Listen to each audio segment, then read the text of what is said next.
I'll actually give you an example of this right after. And the search feature is important because, well, you can browse directly onto what you want to look for instead of going through the navigation system. All right, so another example here. This is a cutlery web page. Again, they did not follow the right steps. It's ugly. The colors are all wrong. It's written too small, too much links, too much writing. Everything's underlined, and there's no focal point. There's nothing that really attracts your eyes when you look at this. You don't know where to look at. Now this is another one. This is the next one I'm going to show you is actually really good. Toshibaa's website. This is a professional looking website. It's clear, like I showed you right here. Horizontal, button-based menu. About us, product support. It's easy to go wherever you want to go. And they have a search feature as well. And it's clear, it's clean. There's a lot of blank space also, so it doesn't scare off customers. So to recommend you guys, whoever wants to start a web page, keep it short, not too long, keep it simple, do not clutter. And finally, make it easy to browse through, or else your customers and people viewing your website will be scared off. Thank you very much. Hello everyone, my name is Shazia. So many companies make mistakes. They can be small mistakes or they can be very big mistakes. But the problem is not just the fact that they do a mistake, but it's also that they don't come out to apologize. And if they even do so, they don't apologize properly.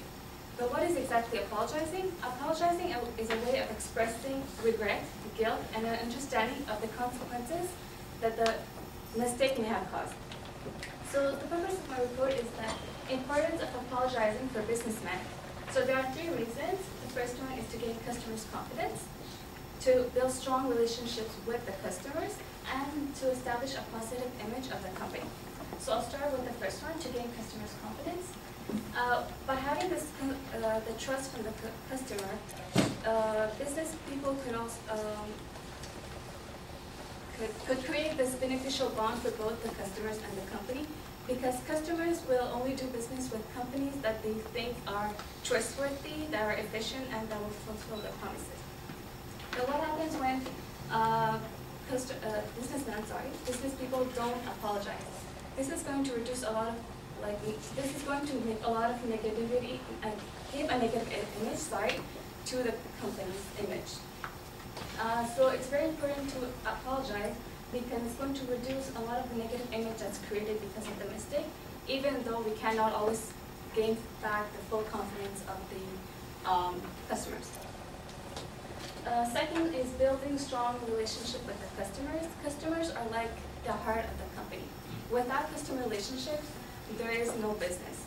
So also when a relationship is formed between the customer and the company, the customer is going to have a pre-understanding of the company, and also when there's a mistake that's happened because of the company, the customer is going to have is going to be more lenient in forgiving and maybe give a second chance. So for this perspective, it's very important that businessmen do not ignore failures and avoid apologizing. Before going on to my next reason, I would like to ask you guys, why do you guys think image and reputation could be important for a company? Otherwise, they're just going to go somewhere else where there's a better image. That's true also. I'm going to add this, that companies are known by their reputation in the public relations. And also, if a company gives a good service, the customers are going to have a good image of the company. And finally, how does apologizing help establishing positive relationship? Positive image and reputation is by apologizing, you just simply put the brake on the damage that's already done to the company. So in conclusion, sorry, that was the first slide.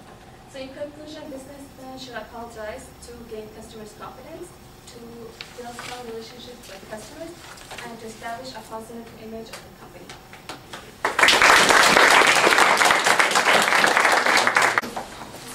Hi everyone, my name is Melissa, and before I begin my presentation, I'd just like to tell you all a short story. So this past April, I was registering for my classes, as most of you probably were, and when I finished my schedule, I noticed something a little bit peculiar about one of my classes. Instead of being a regular weekly class, this course was offered online. Now, how many of you here have either previously taken or are currently taking an online course? As you can see, participation in online courses is really, really big nowadays, which brings me to my topic. Learning how to become more independent in your studies by taking an online course. So I'm going to give you guys a couple of tips if you're ever thinking of taking an online course. Today I'm going to be concentrating on the two main skills that you can acquire by taking an online course: responsibility and time management. So seeing that there are no in-class lectures, you are responsible for learning all the material in the class. So this means that you have to read the assigned textbook and learn and understand all of the content. It's also very important for you to take the responsibility to seek feedback from your teachers. It is also very important for you to participate in the online discussions or forums that the teachers will assign, because this is where you can apply what you've learned by asking or answering questions or discussing an issue that has arisen from the course content. And most of the time the teachers will not remind you to participate in these forums, so it is really up to you to keep on task, learn the material, and then apply it by participating in these forums. Another thing that you're responsible for is seeking feedback from your teachers. Because this is not taking place in a class environment, the teachers are unable to pick up on the verbal and nonverbal cues that students would give to them when they're giving a lecture. So because of this, the teacher is unaware of any problems that you might be having until you bring it to their attention. So it is very important for you to contact the teacher and tell them there's a problem so that they can help you. Now, by being independently responsible for the course content, you can take your education into your own hands and learn to become more independent with your studies. The second skill that you can acquire is time management. So, the most important thing is that you have to know all of your deadlines. There are no class times for your teachers to remind you when your assignments are due, so you need to know everything that needs to be done and when it needs to be done. In the beginning of the semester, the teacher will post up a course outline online, normally on the course site, where you can access it, and it'll give you every single deadline for all upcoming events or assignments that need to be handed in. Once they post up this course outline, it is up to you to keep on task, make sure you know when everything is due, and manage your time accordingly. For this reason, it is very important to organize your own schedule. By having a set schedule, such as accessing the course site every single day or designating a specific day of the week to work on the course, you can sharpen your time management skills. And this is very important because it can help you prevent procrastination, which will help you keep on top of the workload. And lastly, by managing your own schedule, it can help you learn self-discipline, which will also help you become a more independent learner. So, in conclusion, you can gain independence in your studies by participating in online courses because you have the responsibility of learning all the course content and understanding the material and seeking feedback. Also, you have the ability to learn time management skills by organizing your own schedule. My name is Samantha Pena, and I will be doing a presentation about the overall effectiveness of PowerPoint-based lectures. Most of you, I'm guessing, have PowerPoint-based lectures in university, right?